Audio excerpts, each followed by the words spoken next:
I just remember seeing the notification pop that said, Bright Eyes has updated their profile picture. And I was like, whoa, whoa, whoa, hold on. I've never seen Bright Eyes as Bright Eyes. And so I was really excited, and I was really excited, that hopefully I'd see them touring, and was super stoked. But, things then obviously changed because of the pandemic. Within the month, I live in Queens, New York, and we were, Elmhurst, New York was the epicenter of where everything went down. Up here, where everything had huge numbers, and was suddenly, everything kind of flooding to me, thinking like, oh my God, like all this time that I could have been spending with my friends, all these opportunities I had to, be out there and do more, and now I can do nothing. I found like in the past year, like you talked about like the surrealness, like it seems like time just hasn't been moving in the same way. Really intense, and things were changing on a daily basis, hourly even. So it was a very, very unusual time to just be.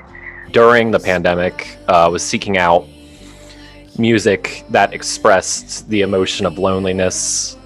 So of course it was still Bright Eyes. So Punisher came out, Down in the Weeds came out. I was in a really bad, dark place. I remember feeling lonely and sad, and I think instead of looking for new music, I was like seeking music that I loved and I felt a connection with, and obviously that was Bright Eyes. I remember my husband saying, like, you need to find people that share the same interests as you.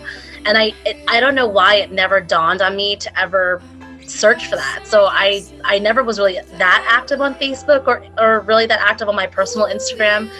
And I remember I looked up Bright Eyes. The camaraderie was so loving and like caring, and everybody really seemed to understand the other person. So that's, being a bystander to that was I think that's probably what made me keep coming back, is because like you want to see some sort of hope in the world, and being a bystander to people loving just each other and having the same interest was more than I ever had before. Love is Real is a great community that I'm really happy that I found, because it's been a hard year, so finding a community that you can connect with and make memes with, And I've always found music fan communities, particularly on the internet, to be pretty awful, like very elitist and sort of nasty, and it's kind of like the Wild West, it's not a pleasant environment, and that this community has been the opposite in every way. I couldn't imagine what my life would be like now if I didn't have these connections with Love is Real. I couldn't imagine what it would be like if I didn't have the personal conversations that I have with all the people that I've met in the group. I don't want to start crying, but like a big reason why I was able to get through this was because of this group.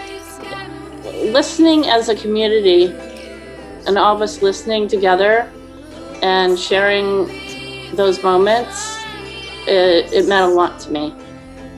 The way our interactions and lives had intertwined up to that point, I thought was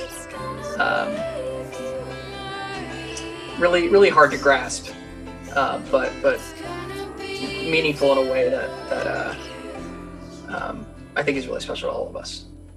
Very grateful for the Bright Eyes Community Center and Love is Real. They were always kind of like this is a little sappy, but like this tin can on a string on the other line. There was always somebody there to laugh at a meme or understand something that only a retired emo kid or a Bright Eyes fan would understand. The artists we've been introduced to over the years through their appearances in Connor's music, they're just as dear to us as Bright Eyes. Especially the early Saddle Creek bands that I think imprinted themselves onto our musical psyche at a really young age. And I know for me that was Azure Ray and Neva Dinova. So getting to meet them at our Zoom meetings was just a real pleasure. Thank you, Denver, Maria, Arenda, Morgan, Jake, Miwi, Stathi. We love all of you so much. Thank you. We also did eventually get to meet Connor, which was really fun and unexpected.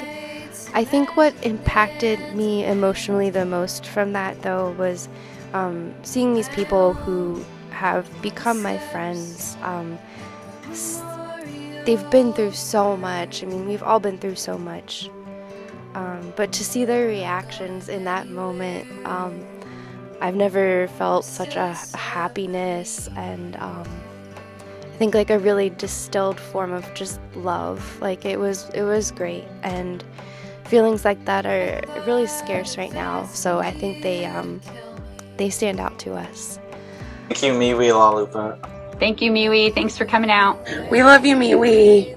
Thank you, Connor. Thank you, Miwi. Thank you, everybody. Love you, Miwi. Miwi Lalupa, thank you so much for everything you've done for Love is Real. Can't wait to see you on tour with Bright Eyes. Our first Zoom get-together was a trivia night about 1 year ago, and followed by our first listening party, which was Down in the Weeds in August. And here we are, a year later. Next weekend will be the first weekend that we are not together on Zoom, and that will be because we're going to be together in person in Bethlehem and Forest Hills, hearing these songs that have meant so much and brought things into our lives at a time when we really needed them. This group exists because of the pandemic, unfortunately, but also because of Down in the Weeds, where the world once was. Thank you, Connor, for the decades of hard work, incredible records, especially this one. And thank you, Mike Mogus and Nate Walcott, for making Bright Eyes Bright Eyes. We hold you both and everything you've touched musically in very high regard. We're really grateful for all of those captivating and cathartic and transportive sonic spaces and moments that you've given us over the years. They've gotten us through many of those rough nights, just as much as the lyrics of Bright Eyes songs. So thank you for that. Bright Eyes has never let us down, and I hope that we as fans, especially after this pandemic, I hope we can always be here to return that favor. This album, Down in the Weeds, is just, you can't get any better than that.